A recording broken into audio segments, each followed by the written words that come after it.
আমরা সাধারণত রোজকার খাবারে আটা ময়দা এ সমস্ত ব্যবহার করে থাকি, কিন্তু আজকে আমি এমন একটা রেসিপি আপনাদের সাথে শেয়ার করব, তাতে কিন্তু আমি কোনো রকম আটা ময়দা ব্যবহার করিনি, যেটা খেতে হবে ভীষণই লোভনীয় এবং ভীষণই হেলদি। তো চলুন এই রেসিপি কিভাবে আমি বানিয়েছি আপনাদের সাথে সেটাই শেয়ার করব।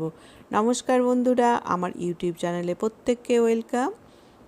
আমি একটি কড়াই বসিয়ে দিয়েছি গ্যাসে। সেই কড়াইটা অল্প গরম হতেই তাতে দিয়ে দিলাম রিফাইন, অল্প করে তেল দিয়েছি 1 চামচ মতো গোটা জিরে, দিয়ে দিলাম সাদা তিল দিলে এর টেস্টটা খুব ভালো হয়।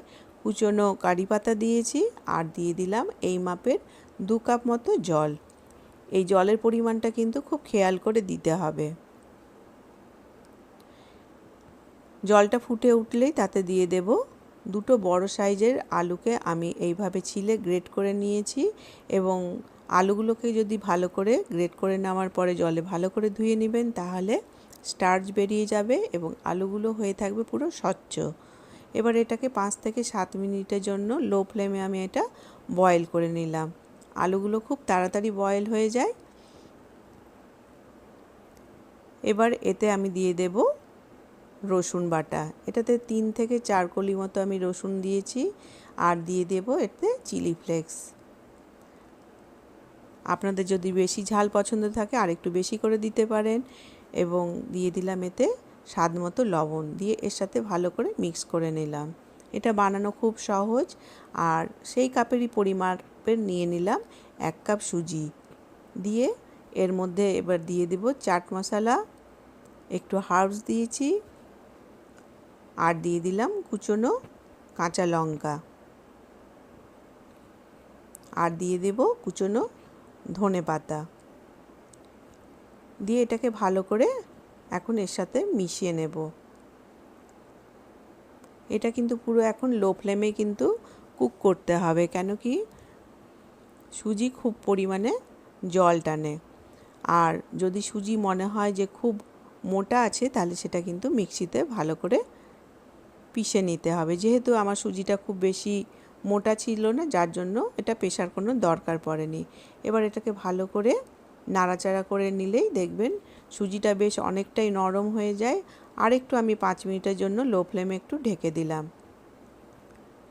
বাকি যে জলটা ছিল সেটাও কিন্তু এই সুজি এবং আলুর সাথে ভালো করে টেনে গেছে। এবার ভালো করে একটা স্প্যাচুলা দিয়ে আমি নাড়াচাড়া করে নিলাম। এটা কিন্তু বানানো খুব সহজ, আপনারা একবার ঘরে বানিয়ে দেখবেন। আর এটা বানিয়ে আপনি বাচ্চাদের স্কুলের জন্যও দিতে পারেন টিফিনে। আর ঘরে সকাল সন্ধ্যা কী খাবো বলে মনে হয় কী বানাবো, আপনি কোনো সময় এই রেসিপি কিন্তু বানিয়ে নিতে পারবেন।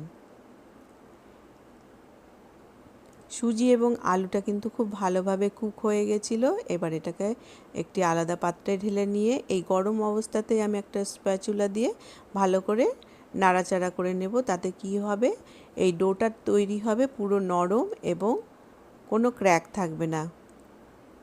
এটা ঠান্ডা হয়ে গেলেও আপনি ভালো করে নাড়াচাড়া করে নিতে পারবেন। আমি এটা গরম অবস্থাতে স্প্যাচুলা দিয়ে ভালো করে নেড়ে নিচ্ছি। তাতে কি হবে, তাড়াতাড়ি ঠান্ডা হয়ে যাবে এবং বানানোও হবে কিন্তু খুব সহজ। আপনারা এই রেসিপিটা একবার ঘরে বানিয়ে দেখবেন, বানানো হবে খুব তাড়াতাড়ি, এবং রোজ রুটি তরকারি খাওয়ার চেয়ে আমার মনে হয় একদিন এইভাবে একটা হেলদি রেসিপি বানানো যেতেই পারে।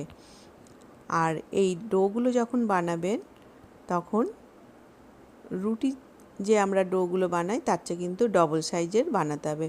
আশা করি আপনারা সকলে বন্ধুরা বুঝতে পারছেন কিভাবে আমি এই ডোগুলোকে বানাচ্ছি। এগুলো রুটির যে লেচি যে বানাই তার চেয়ে কিন্তু ডবল সাইজের। বাকিগুলোও ঠিক এইভাবে আমি বানিয়ে নেব।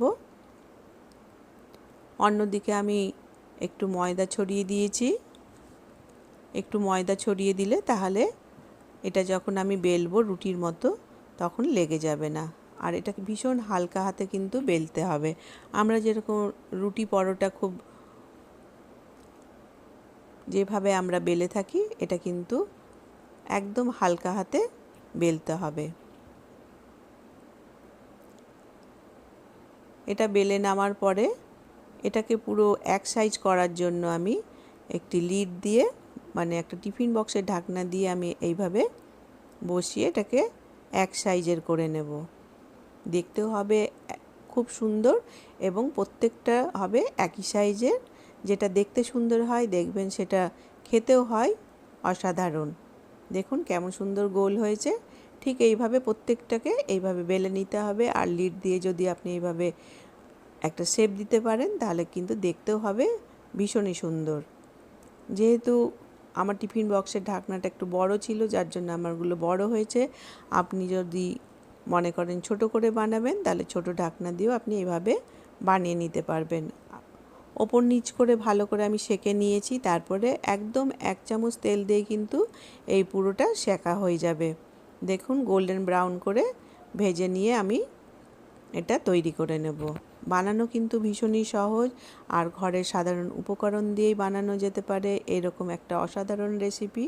রোজই তো আমরা রুটি পরোটা খেয়ে থাকি আটা ময়দা দিয়ে, তো আজকে আমি বানিয়ে নিয়েছি সুজি দিয়ে। সুজি এবং আলুর একটা অসাধারণ টেস্টি রেসিপি।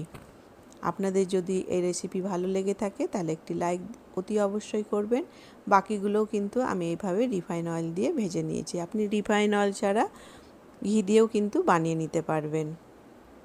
বাকিগুলোও আমি এইভাবে ভেজে নিলাম। এটা আপনি ধনেপাতার চাটনি কিংবা সস দিয়েও খেতে পারেন, তবে আমাদের ঘরে সস দিয়ে খেতে পছন্দ করে যার জন্য আমি এটা সস দিয়ে সার্ভ করেছি। দেখুন দেখতে কেমন সুন্দর হয়েছে। তো সকাল সন্ধ্যা যে কোনো সময় আপনি বানিয়ে নিতে পারবেন এরকম একটা অসাধারণ রেসিপি, যেটা বাচ্চাদের টিফিনে কিংবা হাজবেন্ড যদি অফিসে যান তার টিফিনেও দিতে পারবেন এবং নিজেদের খাবারের জন্যও কিন্তু আপনি বানিয়ে নিতে পারবেন এরকম একটা লোভনীয় রেসিপি। যদি ভালো লেগে থাকে তাহলে কিন্তু লাইক অতি অবশ্যই দেবেন, সাবস্ক্রাইব করতে ভুলবেন না। আজ এই পর্যন্ত, বাই বাই।